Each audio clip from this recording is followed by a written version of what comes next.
Hi there, and welcome to Real Estate Divas. I'm Jerleigh Thompson with Texel Real Estate, and I'm here with my fabulous co-host, Kristin Jerleigh with Capricorn Mortgage.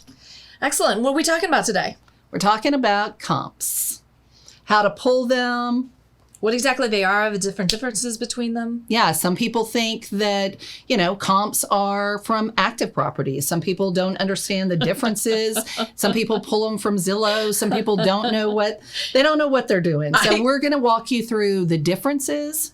And by the way, everybody out there watching this, please know we're not picking on anybody, but I would have to say the vast majority of people I come in contact with can't pull comps to save their life. And that includes a lot of realtors out there. Yeah.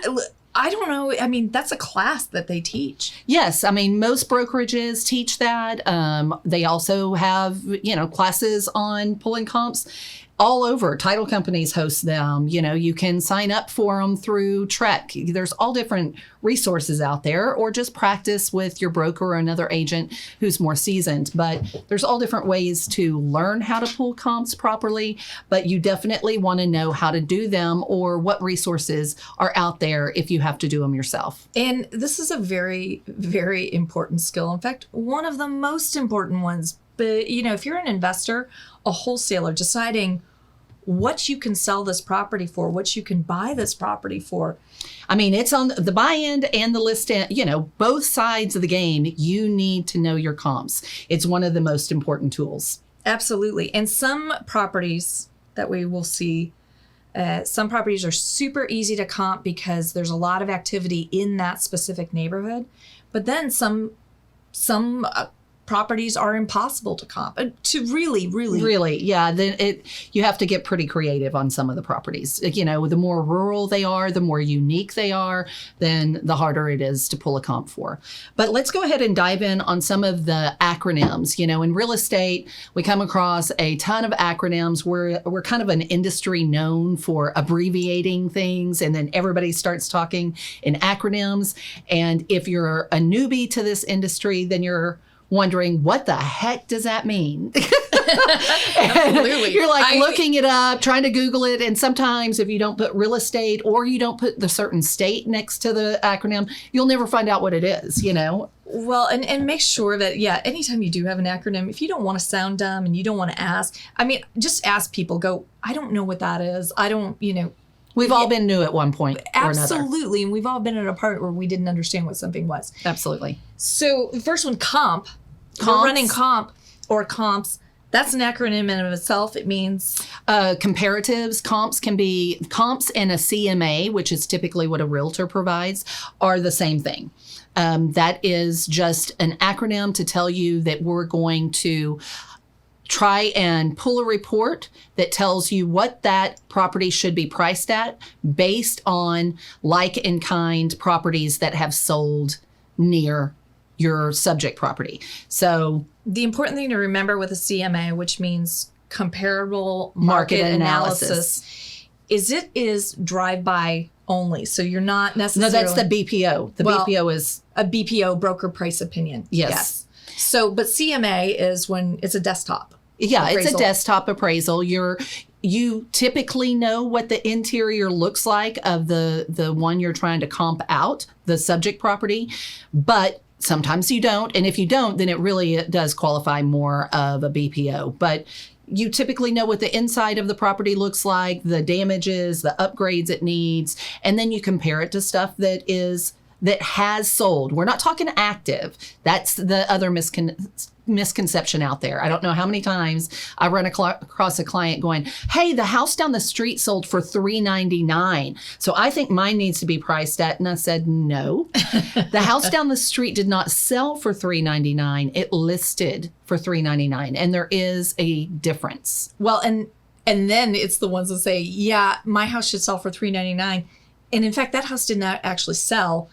It expired off the market because it was priced too high. It was priced too high and it never sold. Yeah. I mean, there's a lot of, you just can't, it has to be sold data. And that is what we're looking at today is sold data. But what about pendings? Pendings are helpful, because that'll be helpful on trying to figure out days on market, how quickly they got a contract, but you still don't know what the price is, because if I'm a realtor, and which I am, but if I have something under contract and it's pending, all that means is, you can call me and ask me, did you get close to asking price? And I can tell you yes or no, but I'm not going to tell you what I have a contract on that house for, because what if it doesn't appraise? What if something happens? What if that contract falls through and now it goes back on the market and now somebody else out there knows what my sellers are willing to accept? So typically a listing agent or anybody that has that property under contract and it's pending, they're not going to tell you. Well, and I've seen properties that were listed. That's what you can see. You can see what the asking price was when it's pending. And when it actually closed, it was over $100,000 less. Yeah. And that happens, that's the reason you base all of your comps and your CMA on sold property. And typically you have to get those from an agent. But we're going to show you some hacks on if you're out there in non-disclosure states, which we'll go into later, or anything like that, and you want to pull your own comps, then we're going to show you how to do that. So when you're pulling your own comparables, what's the rule? What's the important rule? Well, the important is like and kind. You want to always look at like and kind to compare to yours. You want to be as close to the subject property, as close to the square footage, same bedroom, same bath, same levels. You don't really want to be comparing a 2-story to a 1-story, all of these things you're going to take into consideration, what year it was built. So those are things and exterior. Those are all things that we're going to go into whenever we pull the comps, because we're going to go later on in the show, we're going to pull the comps and show you how we do it and what we're comparing it to. All right. So BPO. So BPO, like you said earlier, which is a broker price opinion. Yes. And when I order BPOs, and I have a national service that I use, they send out, and it always looks the same, but it's a very professional report. It almost mimics what an appraisal would look like, except there are no interior photos for a BPO. Correct. Most of the time, a BPO is ordered by a lender or a bank. It's used a lot during foreclosures. And yours would be because of notes, especially non-performing notes, and then also short sales. So the people who are not in that state are going to hire somebody to drive by the property and give them a broker price opinion, which basically tells them, judging by the outside of this property and the neighborhood and its surroundings, this is what things are selling for in that neighborhood. If it is up to par with the rest of these homes, this is what it should be worth. And if you're an investor buying out of state where you're not going to actually go put eyes on that property before you buy it, I would encourage you to get a BPO, a broker price opinion, something official, because you want to put eyes, have somebody put eyes on that property. So and if you can get them to get inside, then even better. Not all BPOs are drive-bys, but most of them are. Right. Yeah. Somebody's just making sure that that there's a house still sitting there. And right, exactly. Which I know Grant talked about showing up at one of his houses one time. And it was gone. It was gone. That was after he already owned it. Yeah. They literally drove the house off, which I watched that one live. That's crazy. I did. I was like, is that really happening? Is that a true story? It's totally. Yeah. But in the note world, when you're buying a non-performing note, there are times where you will go buy that note, and then the next week or 2 weeks later, the city has torn it down. Yeah. Well, because some of the houses that you're making offers on or you're trying to get are really dilapidated. These are there hasn't been anybody living in them. Maybe they've been abandoned. It can get on that list. For sure. It does happen. So having somebody drive by with a BPO, yes. And do those cost money? Of course, $100, $125. And then you've got full appraisals. Yes. And those always cost money. Yeah. That's several $100s, but they get to go inside the house. They do they make an appointment just like a realtor does. And this is a licensed appraiser is the only one that gives you an appraisal. So they have been trained in how to appraise a properties, the different ways to appraise a property, because there's about, in real estate, there's about 3 different ways to appraise a property. The most used one is basically like a CMA. You're comparing like and kind properties that have sold, and deducting for this or adding on for that. I mean, and then they come up with what they think market value is for that property. And the appraisal's typically used by lenders when you're refining, mortgage companies, and also on when you're dealing with commercial properties or properties that you just literally can find no comps for. So there's a couple of different reasons there that you would be using an appraiser. Typically, unless you are working with a mortgage company and you're refining or you're taking out a loan on that property, you don't always have to have an appraisal. No, but it is better, I mean, for an appraisal to know what the inside of that house looks like, but you don't always get that option, especially if you're an investor and you're trying to buy even a foreclosure or something at a foreclosure auction before it goes to foreclosure. There's not always, the opportunity to get inside and see that house. So it is nice when you do have access to the property to be able to do a full appraisal and know exactly what that property is worth at the time. And of a lot of purchase. realtors out there realize that, these appraisers, they're flawed just like any other human being, but sometimes the appraisals come in super low, then you've got to dispute that. And that's when you really got to know your comps to try to dispute those appraisals, because they will come in low. And then other times they surprise the heck out of me and you're like, how did you get that value? But. All right, so let's talk about my favorite way. And people are like, oh, well, I don't need to hire a realtor. I don't need MLS because I've got the internet and I've got Zillow. Zillow. Zillow is one of those like thorns in our side, whether you're an investor or a seasoned investor, or you're, a hard money lender or notes or a realtor, and somebody mentions, well, I checked Zillow and it's worth blah, blah, blah. It's immediately we know that most likely you're new. Because that's not a reliable source, especially if you're talking about trying to get an actual value in non-disclosure states, which there are many. But in the regular disclosure states, that is public information. Those Zillow, those Zestimates are close. They're definitely closer. How many non-disclosure states are there? There's about 12. So I can go ahead and read those off. Texas is one of them, which is, why we know so much about it, because we deal with it in Texas all the time. But the non-disclosure states are Idaho, Indiana, Kansas, Mississippi, Missouri, Montana, New Mexico, North Dakota, South Dakota, Texas, Utah, and Wyoming. So a lot of those kind of Western. Yeah. Well, I mean, except for the Dakotas. Yeah. But yes.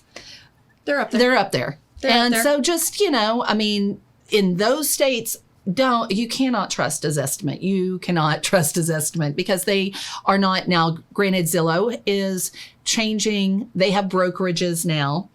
They are changing their model so that they can get more accurate comps in these non-disclosure states. But still, I just would not trust Zestimates. They tend to be, one, it's a wide range.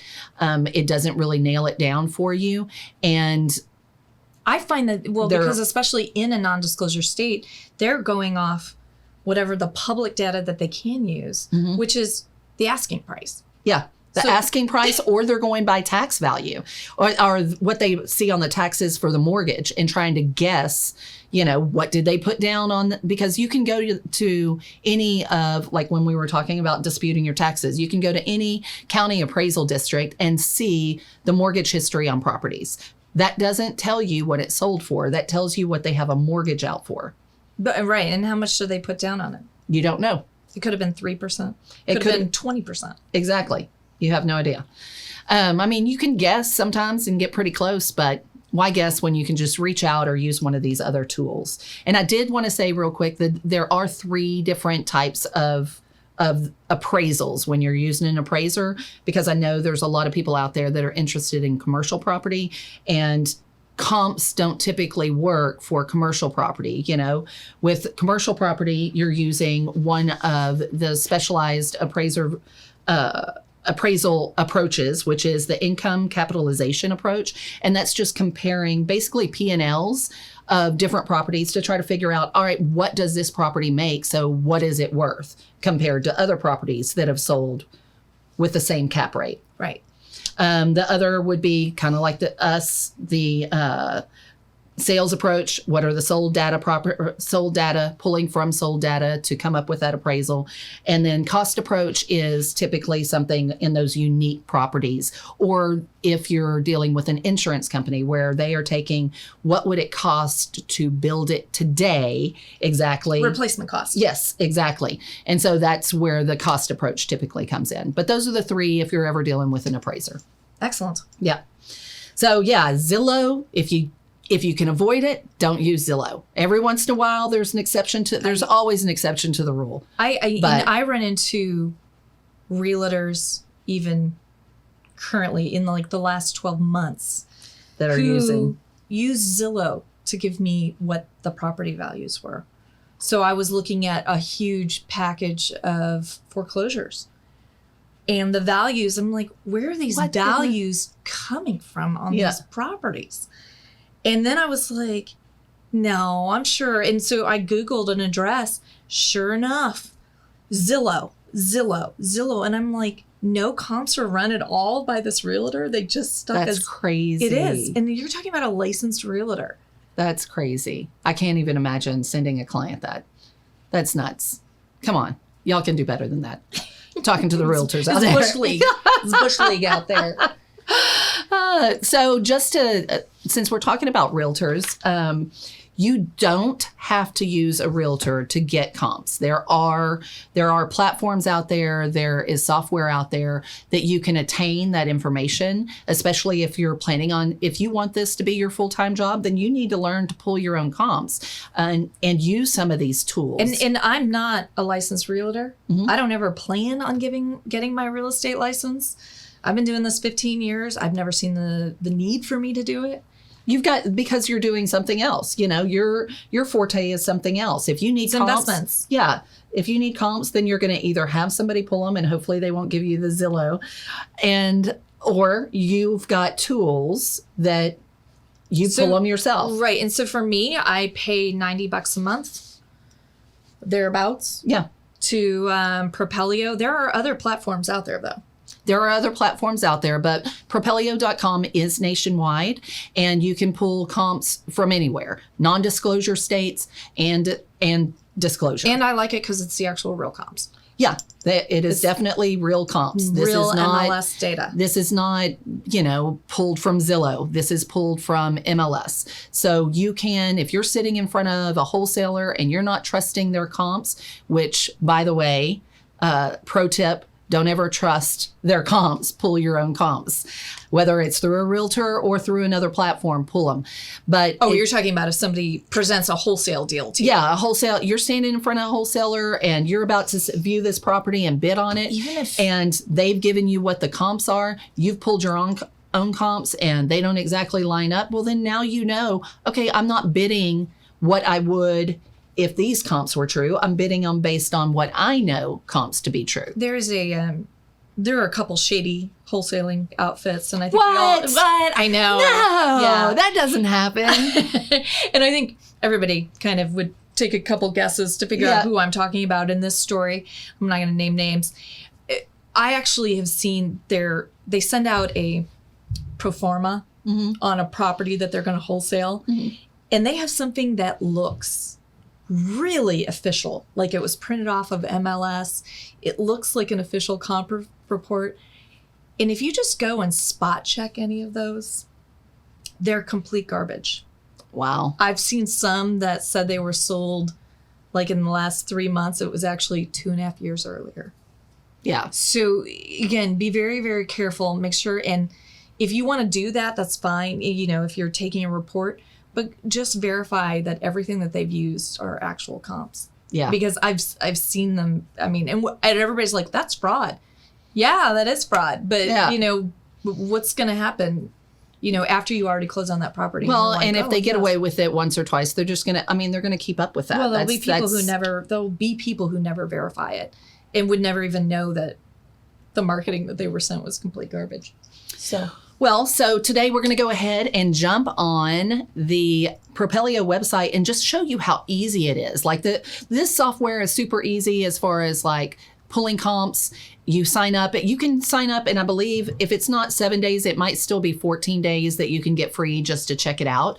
But go on there, check it out, because you can pull your comps. It'll show you the pictures so you can compare apples to apples. And we're going to go ahead and walk through that and make sure that the laptop is up on the screen so you can see what we're doing and just see how easy it is and what we're looking for when we're trying to pull comps on a property. All right. So we're going to type in by the way, this is something that I just got under contract. So it's relevant. Okay. So there's my gorgeous new thing.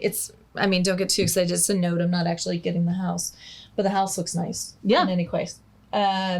So when we go and look at this, we're going to go into this little section right here that says comparable sales. As I can see, it's a 5-bedroom, 3-bath. We know it's a 2-car garage because I can see it right there. 3,240 square feet. Built in 1997. I love this house. Nice. Right? I'm hoping it's pretty good inside. So right away, when I'm looking at this and where we're going to put in, let's see how close we can get. So when you're dealing with a 5-bedroom, do you like to do 5 or do you like to do 4? I start at 4 and just because there's see. not as many 5-bedrooms. Exactly. I mean, if we lived in Utah, 5 bedrooms is pretty much the norm. I'm not even joking there. It's crazy.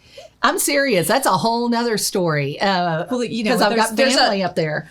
It's the norm. It's hard to find a 4-bedroom house. Isn't that with the large Yeah. combined families? Well, I mean, I don't know that they're all combined, but it's just, things are sometimes I'm gonna get hate states mail now. are a little bit different as far as what their building habits are and their style. And there, at least in the Salt Lake City area, the normal is your normal's a 5-bedroom house. Wow. Is that not crazy? That is crazy. Yeah. All right. So, but we're going 4 to 5. It's got 3 bathrooms. So because it's got 5 bedrooms, I would say we probably want to stay 3 to 3 because we want to get as close. So either as 4 close 3 as possible. or If you 5, have 3. a hard time coming up with 3-bath, because 3-bath is a lot. If you have a hard time coming up with the 3 baths, then you can always take it down to get more comps and you add on for those bathrooms. Just add to the value of the home. And that comes from experience. That's when you could probably use some guidance of a realtor or a seasoned investor. But a 5, especially built in 1997, looking at that picture, Yep. everything in the neighborhood, if it says Yep. 3, most of them are going to have 3.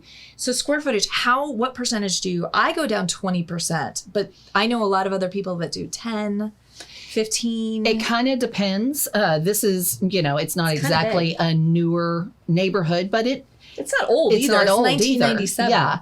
So I would probably say with you, I'm with the somewhere around the 20% I like over 20% and under. because it's an easy number. Yep. So if I'm looking at like 3,200 square feet, I'm going to subtract 640 square feet from this, and that's going to give me 2,800 is going to be my min. And then I'm going to add 640 square feet to this. And so I'm going to have, 3,880. I'm going to go up to 3,900 just to kind of see where it is. And that's wide. I get it. Well, you cast your net pretty wide in the beginning just to see how many comps you can get pulled with that. So cast it wide and then start narrowing it down as you start looking at these properties because you want them to be as close to the subject property as possible. So do you start out with this half mile? I like a quarter mile just to kind of see what comes up. I like a quarter mile if I can. Sometimes I modify it, but that's usually on the MLS and not on Propelio, where I modify it to be the subdivision and then go out from there. Right. But a quarter mile is going to give you basically the subdivision. So I like that. Yep. So if I search, and this is just in the last 6 months, we don't have anything. So I would say change that bathroom to 2 to 3 bathrooms. And see if we get something. So possibly it's a 4-2. And we got one, like right there. So And then I would say is 6 months data? Can we go to 12? we can go to 12. 12's a little bit, can get a little iffy. You want to stay, typically you want to stay anywhere from 3 to 6 months because as we all know, there's a lot of ebb and flow with the real estate market. A year ago, it was still a hot market and things were still selling well, but things have gradually gone up over the year. So if you don't have to go back a year, don't go back a year. I would probably go ahead and make that more of a half mile range. Okay. Try to see if we can get anything. Even for 6 months. So we'll go up to a half mile. And then you can try a year. Try 1 year. Now, didn't you have more just a second ago? We had a ton when we didn't have all of this. Oh, when we didn't narrow it down. So we're at 2,800. Change that to 26. We don't have to change the square footage up to because... Should we try for 3 bedrooms? No, we can't do... Because with it being a 5-bedroom, we really need at least 4. Okay. There's a couple more that came on with 2,600. So the reason I went ahead and decided to adjust the square footage instead of the bedrooms is because it's easier to come up with a dollar amount for square footage difference. Whereas if you're talking a bedroom, then what is that dollar amount for each bedroom? Right. Because each neighborhood's going to be different. Each build is going to be different. So you really, price per square foot is an easy way to track things. So if we're going to do, and we've only got 2, I like to see 3 to 5. Ditto. So we're still low. We're still light on value. And if you look, we've still got, this is a 5-bedroom, 3-bath. These are 4-bedroom, 3-baths. 4 2.5. 4 2.5s, which they're going to be, rounded up to 3. Both built in 1997, really, other than being, these are all considerable. These look good. Yeah, those are good comparables because it's going to be easy with the square footage to go ahead and calculate what your property would be since those are smaller. One's 3,000 square feet. Right. So that's pretty similar.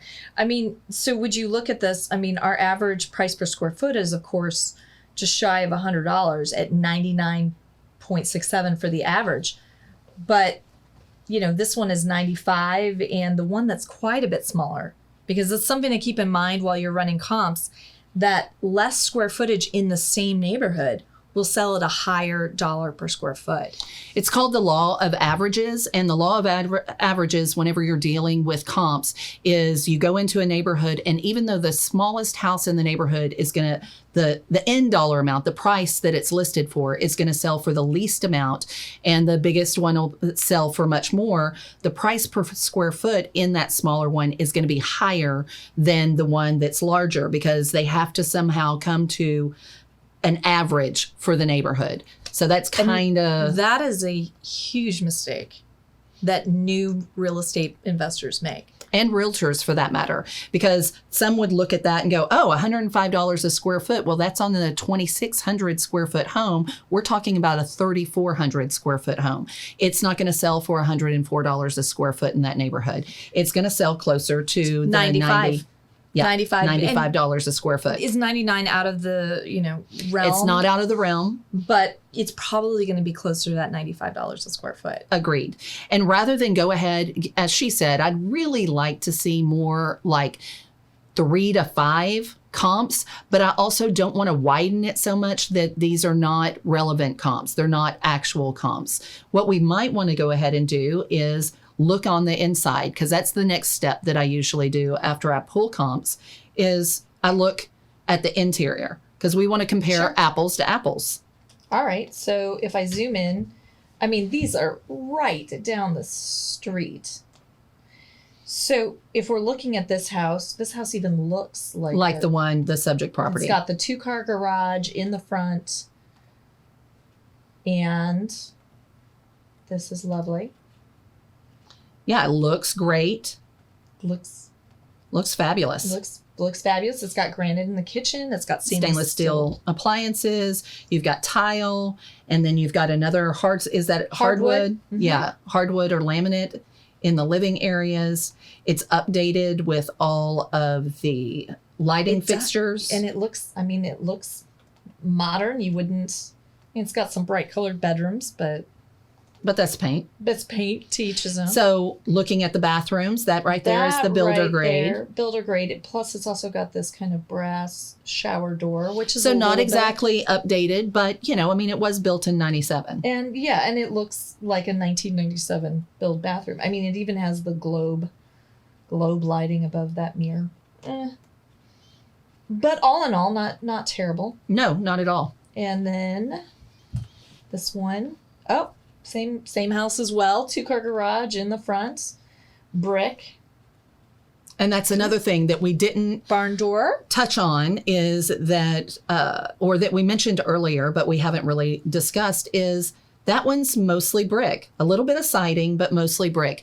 If you're in a weird neighborhood to where older neighborhood. Yeah, to where maybe here's an older neighborhood and everything's 1950s and you've got siding and it's these wood, frame houses that are pier and beam, and then newer homes went right next door and they're brick and maybe they're 1970s or 1980s. That's a different neighborhood. You do not compare those two. Those are not comparables. They're not in the same age bracket. They're not, the exteriors vary. The build is very different. All of that. And oftentimes, even if they're both 3-bedroom, 2 baths, they're completely different in square footage. I mean, it's not. Exactly. But you know what? I see them comped all the time. I know. That right there is either somebody being extremely lazy about their comps or there's an agenda. They want it to look like it's less or look like it's more, and there is a lot of that depending on where you're coming from. If you're the buyer, I want it to look like it's worth less. That's what I'm trying to prove is it's not worth what you're asking. So I'm going to point out properties that sold for less and that, might be a stretch as far as comparables. Or if I'm trying to sell it, then, I'm trying to boast it up. It looks fabulous. And we all get guilty of that. Yeah. It depends on what side you're on. So what I always tell investors when they're starting to pull comps, decide what your parameters are going to be before you get in there and start poking around. Because you will start with those and you'll be like, oh, but I really needed this thing to be worth X amount of dollars. I needed it to be worth $250. And if I use my parameters, I'm only getting it to 190. So let me get a little more flexible and I'll go maybe a little farther out. Yeah, and that's where you don't time. Especially when you're a buyer or you're trying to flip a property or you're standing next to a wholesaler, you need to be as honest with yourself as possible and as honest with those comps as possible. And if you're dealing with a realtor and you're not on a platform like Propelio and pulling your own comps, then make sure that person knows what your end goal is. Because if I thought your end goal is to list this property for as much as possible, well, then I'm going to pull the absolute best comps as possible, which you do need to know for the ARV, but, that's not the price that you want to buy it for. Correct. In addition to that, when you're a realtor trying to price it out, your client probably has a pretty good idea how much that property is worth. And if you bring an absolutely realistic number too high or too low in either direction, they're going to lose all confidence in you. Yeah. Yeah, definitely. So, and so always go there, present, this is what it is. And this is why, I looked at all of them because typically a comp sheet, you're just going to see, it's a spreadsheet. There's the address, there's the year it was built, the number of bedrooms, baths, and what it was listed for, what it sold for. So days on market. So that's typically what a comp sheet, all the information it's going to carry. But if you're trying to show them exactly, this is going to the realtors, but if you're trying to show them exactly why you came up with these comps and you want them to see apples to apples, include some pictures, so they know you did your due diligence and you actually looked at these properties. In addition, this also needs to go to wholesalers, because I'm lumping you in with realtors. Wholesalers are notorious. They really are. Which is also why we're doing this show, because it's important that investors, especially new investors, if you're not working with a realtor, then you need to be on a platform to where you can get this information and double check what's being told to you whenever you get that email and you're like, oh my gosh, there's this badass deal in Fort Worth. I have got to show up today at 3:00. They just sent me the comps. It looks fabulous. I'm going to be the first one to nab it up. I'll pay up to $10,000 over what they're asking. Well, you need to know what they really are. Are those comps true? Yes, and that's for the investor. And coming from the wholesaler, oftentimes they know what the property is worth. They're going in there with this kind of maybe low, maybe accurate price, and then the seller doesn't want to sell them the property for what they need to. And so they're like, okay, well, I can inflate this value a little bit. But again, know that as an investor, and know as a wholesaler that you lose all credibility. Word gets around fast. I get burned once. Yeah, word gets around fast. I waste my time. If I drive out and see a property one time and it's on crappy comps, then I'm like, I'm not going to do this again.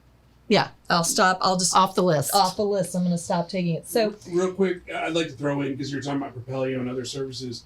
RJ Bates, he actually made this point out on one of his live streams the other day, which is, you're a real estate investor, pay for tools. Like, he uses PropStream, he uses Propelio, exactly. He uses skip tracing. Don't be afraid to spend money on the tools that'll help you get more deals and do your functioning career. Or absolutely, and especially with running comps. If you are not a licensed realtor and don't have access to someone that can do that for, but even that, I don't even trust that, because we've been saying, verify your own comps. So if you are not a licensed realtor, and what does a realtor pay for MLS access every quarter? It varies, but I have to pay for it every quarter. I'm paying for every MLS board that I'm a part of. So we pay for that. It racks up.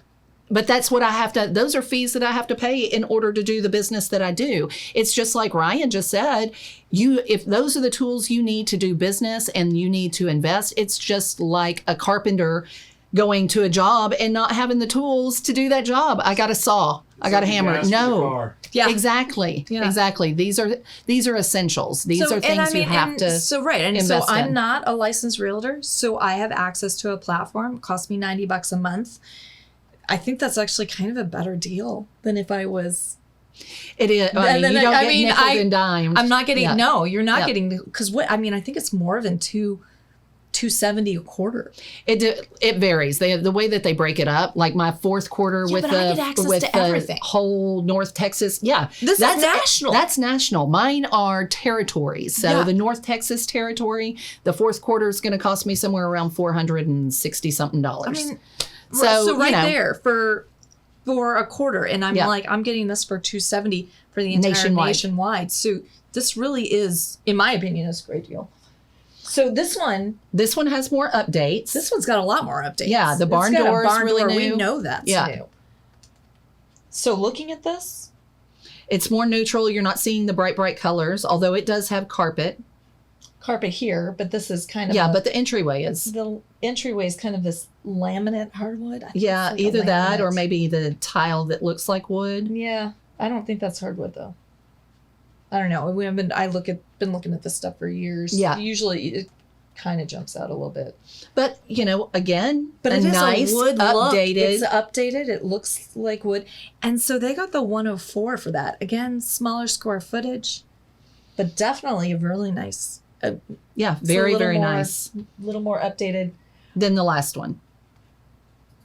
But still, we still have like the updated light fixtures. Still the same kind of build as the subject property and the last one that we looked at. Built in built-in granite counter in an office. So again, more neutral in the bedroom. So maybe less painting work or something like that. And a lot of people can't see past paint. Upgraded in that bathroom. Upgraded in the bathroom. Still the original counter. Yes, just like its neighbor. But the shower. But that shower's new. Yeah. In fact, it has like the and the bath surround. Yeah. The Riverwalk bottom has a little inset here. Semi-frameless shower door. So yeah, there's been some more updates done to this. So looking at that, I would say, all right, well, maybe it is worth $10 more a square foot. Exactly. But as we know, I don't have access to the inside of that house. Yes. So you're going to have to judge, kind of come up with an idea of what that looks like. My assumption that I'm going to make is it's going to be closer to the other one that has the funky bedrooms. Funky bedroom paint. Yeah, just mid-grade and not a lot of updates. Right. Which that would builder grade on those bathrooms. Exactly. And even knowing that, and the other one sold for $95 a square foot. Yes. Is that what it was? 94 and some change. 95. So 94 and some change on that one, whereas the subject property has 5 bedrooms and a full 3 baths. Does have that, doesn't it? I would probably bump that square footage, price per square foot up to more of the average between the two. Right. Because a whole nother bath and a whole nother bedroom is a substantial difference. So I would probably make it more what the averages are. Okay. So again, and then that's assuming that the finishes are the lower grade, but we do have another bedroom. Exactly. And instead of that half bath, we have a full bath. So we're pretty okay with where this is at.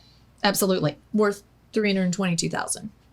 So right there, just knowing, and that's just 2 comps. Like that's not even your I'm regular. usually nervous about stuff like that. I usually like to see at least 3, but those are pretty cookie cutter. They are cookie cutter homes. Yeah. And that's about as close to like for like, apples to apples that you can possibly get. Absolutely. So, I wouldn't have any problem. I know you've got it under contract, so you don't have any problem making that decision. I love that based number. On, yeah. It's a mortgage note. Yeah. It's like 10 years old. Yeah. So you can imagine it's a fraction of that. Take it. Yeah. I'm like, woohoo. Let's run with that. So that's just a real quick way of doing the comps, looking at them, what things you really need to be concerned about whenever you're looking things up, There is a checklist of same age, so footprint, build, stories. What it looks like on the exterior. Yes. What is the exterior? Brick, wood, combo? So let's talk about another thing where I know that realtors like to go in and out of converted garage space. I knew that's where you're going. We didn't even plan that No, part. we didn't. Yeah. We did. But that is one of those things that is always kind of a stickler because it's known for a fact that garage conversions do not particularly add sufficient value to your home, because a lot of times shouldn't be included in that square footage, especially if it was done by like a do-it-yourselfer. Yeah, if it's a shoddy job, then it's really it shouldn't even be considered. But it doesn't exactly add value. It adds square footage if you've done ductwork and it's actually done well. It does add square footage, but it's not going to have equal value as the price per square foot in that neighborhood. It's going to be slightly lesser value because you typically don't, if you've converted the garage, that doesn't mean that you put up a garage someplace else or that you have storage elsewhere. That just means you needed more living space. So somebody converted that and they're not making it up elsewhere. What happens if majority of the houses have converted garages in that neighborhood? Because you do see that. You do see that. Then if you have that, then that's the average. Typically it's not the one that stands out. It's you've got 1 or 2 in a neighborhood, and so they're not going to get the same value as the rest of the house will. But if it's the MO and for the neighborhood, and we've all seen neighborhoods like that where every single garage is converted with the exception of 1 or 2. Then that's the average. then you will go by the comps, and it'll be very true to comps because that's the average in the neighborhood. So it's the same thing, yes. like for like. So if you've got a converted garage, try to comp it with a converted garage homes. If you can't do that, just know that you are not, if it's just for simplifying things, if it's 1,000 square feet, because usually the converted garage happens on, these 2-bedroom, 1-bath, 3-bedroom, 1-bath, 1950s homes. So if it's 1,000 square feet and then you converted a garage, so now it added 300 square feet to it, that doesn't exactly, and it's not the norm in the neighborhood, that doesn't mean that now it's a 1,300 square foot house and the average is $100 a square foot. That doesn't mean it's a $130,000 home. That means it's probably going to be closer to $120,000. I mean, you still have the extra square footage, but you have no storage now. So you're going to have to deduct for that somewhere, and just know that going in. The wholesale deals too that I love are the ones where the subject house is literally, and I'm not making this up, 1,500 square feet bigger than every house in the neighborhood. And if every house in the neighborhood is 1,500 square feet and yours is 3,000 square feet, you do not get to comp that. Yeah. If everything's going for $100,000 and it's 1,500 square feet. Yeah. And that's then where now you've got one that's double that size in the same neighborhood, does not mean now you have a $200,000 house. It doesn't work that way. That's when it kind of goes back to what we were saying earlier about if it's the largest home in the neighborhood, your price per square foot comes way down to meet the average for the neighborhood. And for all newbie investors and wholesalers out there, pass on that one, because and they will come up and you will see them a lot. If you have 3,000 square feet and every other house is 1,500 square feet, that means you've got twice the renovation, right? You've got twice the square foot to renovate, but not twice the profit. Not twice the price. Your ceiling is going to be right at that 1,500 square feet. Wherever that ceiling is, and you can look at it. If you look at all the comps that have sold in the last 6 months, even if you go back a year and look at what's the highest price that the houses have sold in a year, that's your price ceiling right there. Yep. You might get a little bit more, but you're not going to get double. No. Yeah. And by a little bit more, like $10,000 more. Yeah. I mean, if somebody's doubled square footage in a neighborhood like that, typically it's pretty low. Yeah, that just means they overbuilt for the neighborhood. You don't get that back typically. Well, they had grandma move in and they needed to build a wing for grandma, and maybe they blended their families, and she has 4 kids and I got my 3 kids over here, so we've got 7 kids. We're all going to move into the same house. You're going to sell it. You're bigger. just not going to sell it for double. Right. Yeah. Anyway, but if you have any questions, or if y'all want any help, as far as Propelio goes, or what tools are out there. Comps, and really, if you have a question about a specific one, stick it in the comments below. Yeah, we'll help you run comps all day. We'll go, all right, you can't use that one. Yep. Give the examples that you're looking at. Yeah, we're happy to help out with that. Not to mention a lot of other people who really know how to run comps and looking at something. It's always good to get another, somebody who's experienced to run comps for you. Well, and practice. So practice, have some subject properties, pull up some subject properties. You want to know what they are, just sit there and practice. Get on some of these tools. If you decide, okay, I'm going to try it out for 7 days, or whatever tool you choose, get on there and run as many as you can, and then maybe run those comps by somebody who is more seasoned, and just say, hey, did I do this right? Does this look good? I think another point to point out, yay, English, is lose your ego when it comes to comps. Absolutely. Because how many times have I come to you, Jerleigh, for a second opinion, and how many times have you come to me for a second opinion? If it's not cookie cutter straightforward, it doesn't hurt to get a second opinion to either confirm what you believe or completely turn what you believe upside down. Absolutely.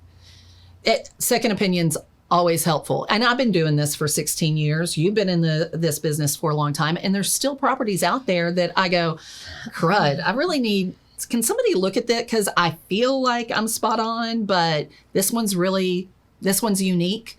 Those unique properties are difficult. I still ask for second opinions because this isn't, I'd love to tell you it's an exact science, but you give 3 people the same address and go tell them to comp it, they will come back with 3 different numbers. Yeah. Hopefully, if they're experienced, they'll be in the same range. But hopefully they're not going to be off by too much. But I guarantee you, I can use this same software and really jack up things and go, oh, yeah, I can get that to comp to 500,000. Yep. So it is possible. It can happen. A couple other things that we didn't really hit because we didn't need to with this example. But a lot of times, I'm pretty sure that those are power lines. There's going to be like this big open space here, and I haven't seen it. But when you're looking at it right there, a lot of times those will have like power lines in it. Can you see those power lines? And again, we're comping from this neighborhood, so this is great. This is more talking about when things are spread out a little bit. Mm-hmm. And let's say that these were on like a very drastic different side of that neighborhood. So if they're backing up to those power lines, those are going to be worth less. Yes. If or you can see or light lines, industrial. Yep. Light industrial, power lines, train tracks. Busy intersections, busy street, like even if you're on a throughway street, like it's not even a major street in that area, but if it's a throughway in the neighborhood, which we've all heavy traffic. Yeah, anything that's heavy traffic. Sometimes just being directly across from a school is an issue because now you're going to be dealing with traffic twice a day, heavy traffic twice a day for school pickup. I mean. And people don't really... Maybe not this year. Right. But seriously, when you're looking at those schools, those are an actual deterrent. Yes. And the next thing is, look at how close this is to...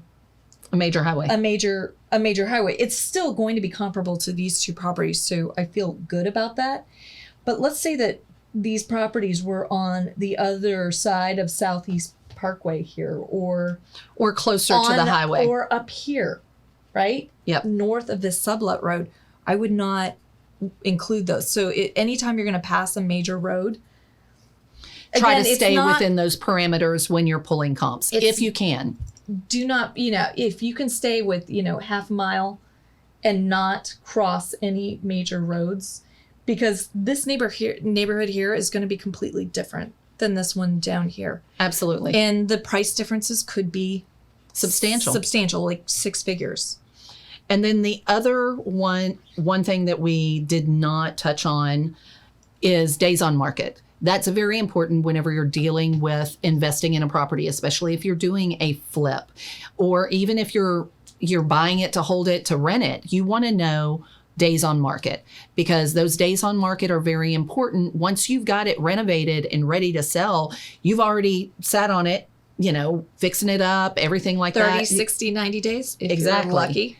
Exactly. Hopefully that's all it was, is up to 3 months. You don't want it to sit. You want to get that contract right away. So the fewer days on market, the better. That just means that, once you have it listed, somebody's going to walk in and most likely put an offer on it. Those days on markets, what did they say the average was on that one? Average is 31.